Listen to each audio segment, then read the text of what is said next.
When discussing anime, I think there's two things that can often come to one's mind, and rightfully so. The first is shonen battle. A lot of the most popular series fall into this category after all. The second is fan service. For the maybe 5 of you who have no idea what I'm talking about when I say fan service, put simply, in anime terms, it's anything sexy. Plenty of anime use their female, and sometimes male, characters in ways that attract very specific gazes. Anime is very well known for having women with large chest sizes, and making them often go all over the place. It's a pretty common trope, and it's admittedly worked for many years, as ecchi, which is fan service anime, is a pretty popular and still watched subgenre of anime. It's constantly relevant enough, but never in the main spotlight. But the question of the day is fan service bad? And what context do I mean when I say that? Well, I'll be exploring all of it. It's time to hop aboard the demonetization train. Choo choo! First off, the feminist angle. You know, the one that's obviously controversial. I can already imagine the worst possible scenario in the comments right now. Oh boy.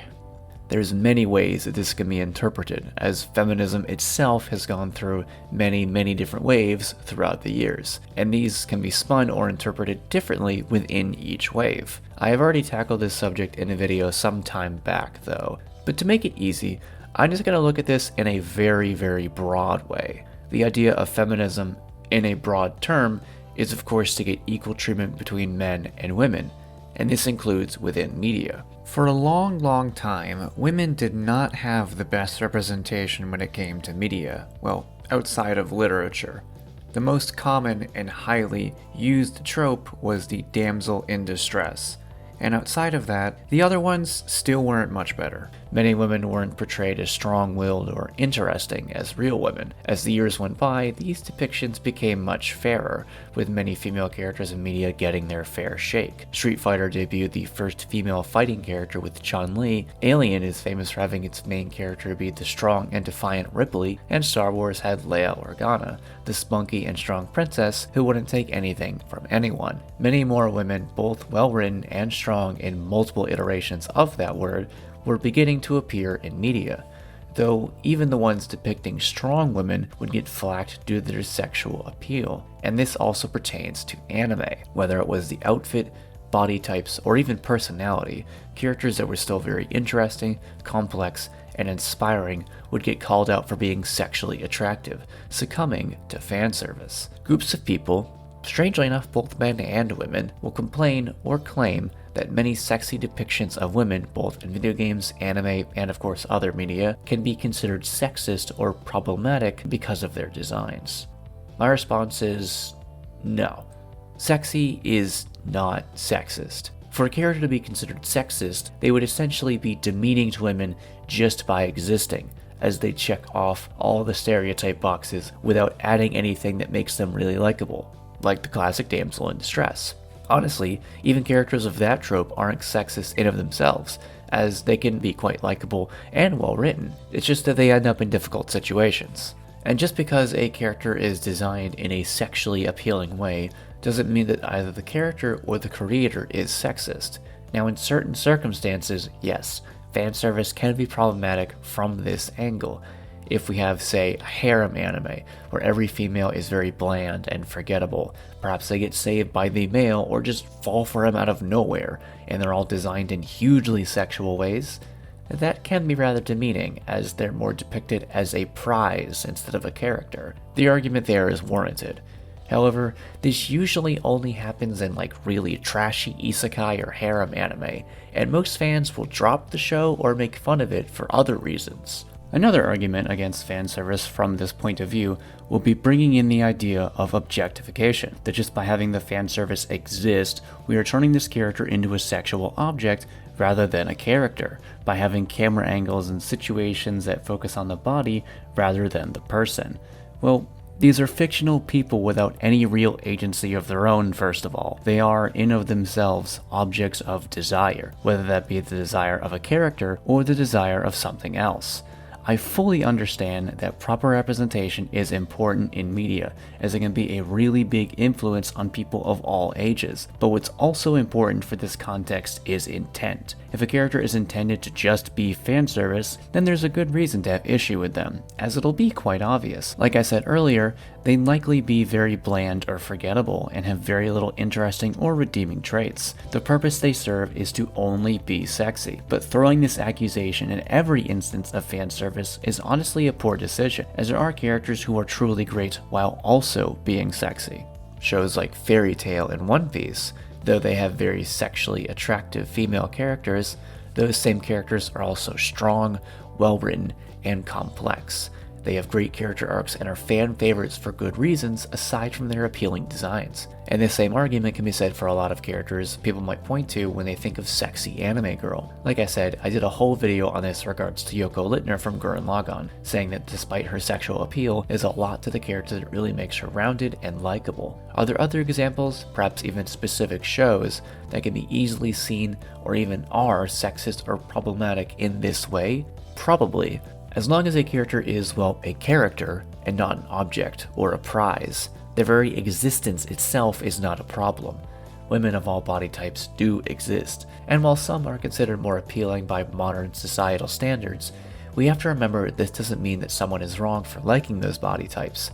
And the kind of body types that society finds appealing change over time. So, sexy characters that bounce their boobs around are in of themselves not sexist. Can they be? Yes, but that really depends how they're written and portrayed throughout the media, not just in those few sexy scenes. And then there's the other way this can be looked at: story context. And this one is much easier to explain, because fan service could not only be a moment, but also a common trend or trope that appears throughout. And there are plenty of examples of the fan service trope getting in the way of both a character's development and even the story. The popular example is Fire Force. While it is a good anime, the character Tamaki is, she's a decent character, as there's clearly an arc and there's time put into the show for her to grow, but she just has too many scenes of losing her clothes for one reason or another. In some instances, they're not so bad, but they're just too often. If half of them were taken out, she honestly wouldn't be that bad.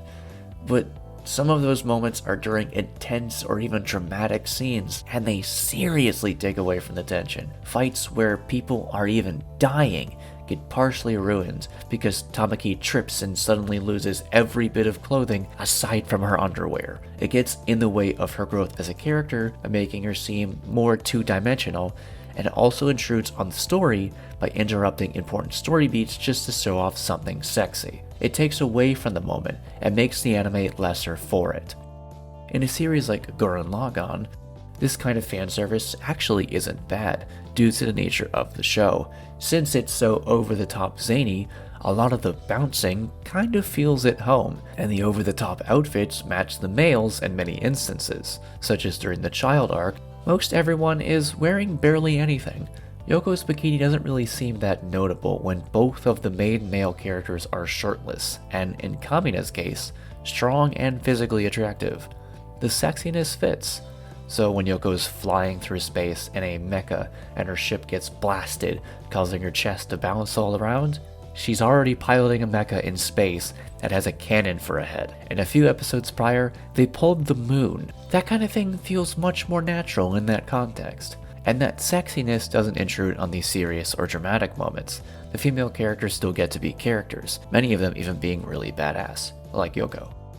In a series like, say, Berserk, if something like this were to happen even just a few times, it would not only feel very out of place, but also ruin the scene or even the whole arc. Just like any other character or story tool, fan service has a time and a place. It's important to know when to use it and when not to. If it's a beach scene, go for it. If a character just died and they're being mourned, maybe hold back. But finally, what benefits does fan service really have? I've only been defending it against common attacks, but is there any way that it can enhance anything? Well, outside of the obvious enhancement, I think it can, in the right circumstances. Certain character types can really build off of this trope, characters that really feel at home in the sexually appealing outfits, and the ones who can even trigger these fan service scenes on purpose. I feel like the best example in my head, despite not being from an anime, is Ivy Valentine from Soul Calibur. She's a very dominating and sexual character, wearing a ridiculously sexy outfit and shouting lines like, "I'll teach you to behave." A character like that thrives in fan service, and it adds to her more than it detracts. Does this work for every character? Hell no. But there are certainly a bunch of them that fit right at home with this trope, and when utilized correctly, those scenes make that character all the better. So, long story short, no, I don't think fan service in of itself is bad. It's a tool, and just like any tool, it can be used to great effect, or it can destroy all your hard work. Depending on the context, the character, and the story, fan service can either add, take away, or just kind of exist in a neutral state. And at the end of the day, there's nothing wrong with liking something that's sexy. We're just fulfilling our own human desires by enjoying them. And that's not only perfectly fine, but also perfectly natural. If you guys enjoyed this video, please go ahead and click that subscribe button.